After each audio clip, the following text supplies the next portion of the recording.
right, just gonna review annotation and what's expected necessarily, or just talk through some examples of how to work through a piece. And so this is one of the articles that I shared with you about the removal of certain statues. So when we're annotating, all we're doing is we're adding our observations or our notes and really just writing along the paper. I like having a hard copy because it's easier. If you can find a digital website or a way to do this online, go for it. But if not, it's always a great option to print it out and then grab a pen. Oftentimes I will also have a highlighter.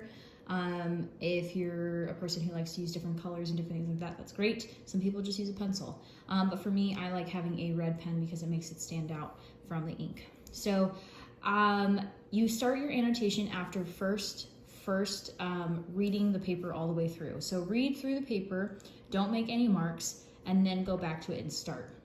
All right, so I've read through this already once. Some annotations I'm just going to make off the top of my head, right, is that, okay, I know who my author is, and when it was posted, this was posted on the New York Times, so I might write that down as well to remind myself.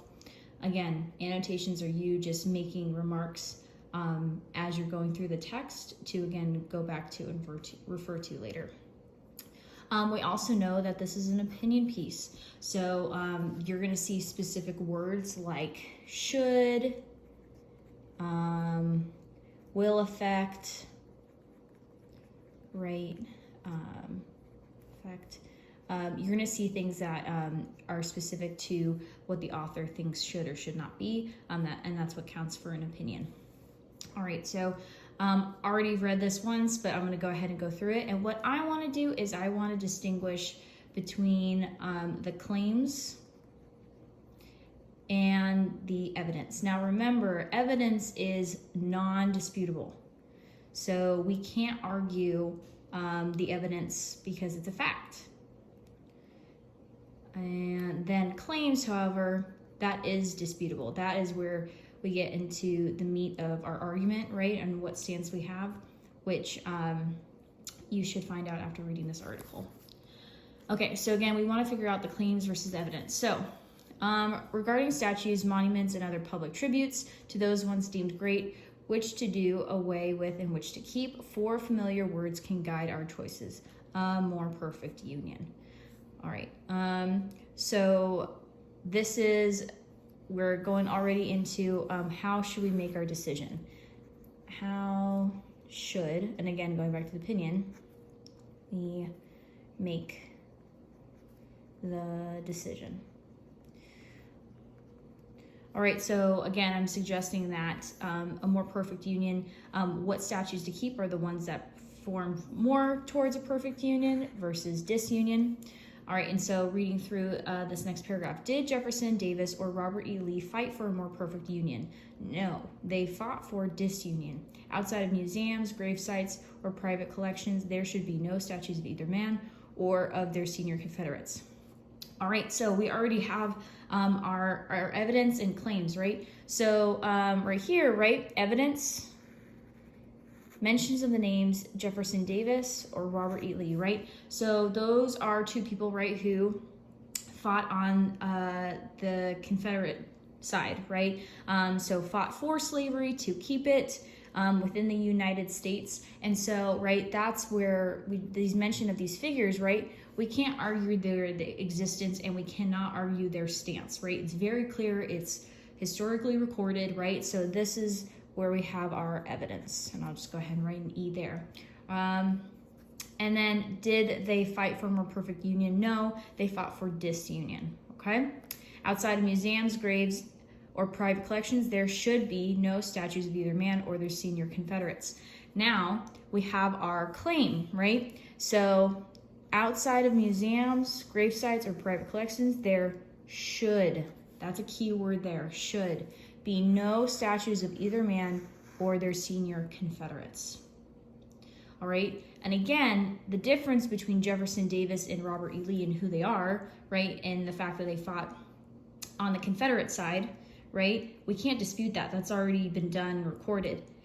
Now, what the author is presenting is that no matter what, statues of these gentlemen should not stand, right? But someone can go back and say, no, they should be kept up for whatever reason, okay? So that's how we know this is a claim, okay? And again, we're just going through it, and this is where it might be nice to have separate colors, because you may have one color for your claims and you may have one color for your evidence. Whatever works for you. I like to do circles versus underlines because it helps me visually see things a little bit faster, so I'm not having to go back and forth between different colors.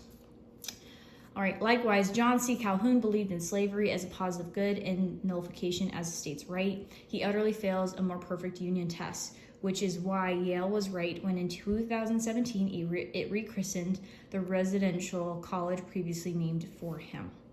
Okay, so again, we also have a fact here, right? So in 2017, we have a renaming for this college, right?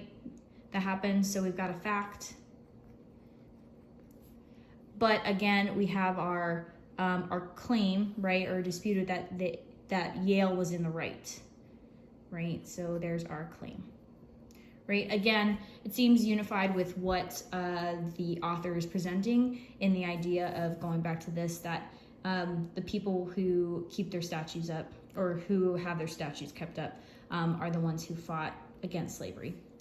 But since all of these previous names mentioned before, John C. Calhoun, Jefferson Davis, or Robert E. Lee, since they fought to keep slavery, they should have their statues removed. And we'll go ahead and read the next paragraph. Likewise, Fort Bragg's Hood, Benning, and 7 other military installations named for Confederate generals should be renamed. There should. The Constitution is specific in defining treason narrowly as levying war against the United States. It is dangerous for the government to name buildings or facilities for those who betrayed it, and incredible that the fact escaped wide notice until now. Okay, so I'm not going to go ahead and annotate any more of this. What I've shown you should give you an idea enough. Again, just going back to really, really basic. Don't make any ideas of whether you agree or disagree with any article that you're annotating right off the bat. Just go through it and start marking it up, because you want to be able to first, again, distinguish between claims, the disputable, versus the evidence, the non-disputable. Because then you can clearly see if there's an article that doesn't provide any evidence and it's just made of claims, well, then there's no reason for us to really necessarily listen to it because it's not backed up by facts. And when we also do have the claims, right, and the evidence, we can kind of better analyze if it does follow any type of logic or reason. So that's an example of annotation, going through it. Yeah, so have fun doing it on your own.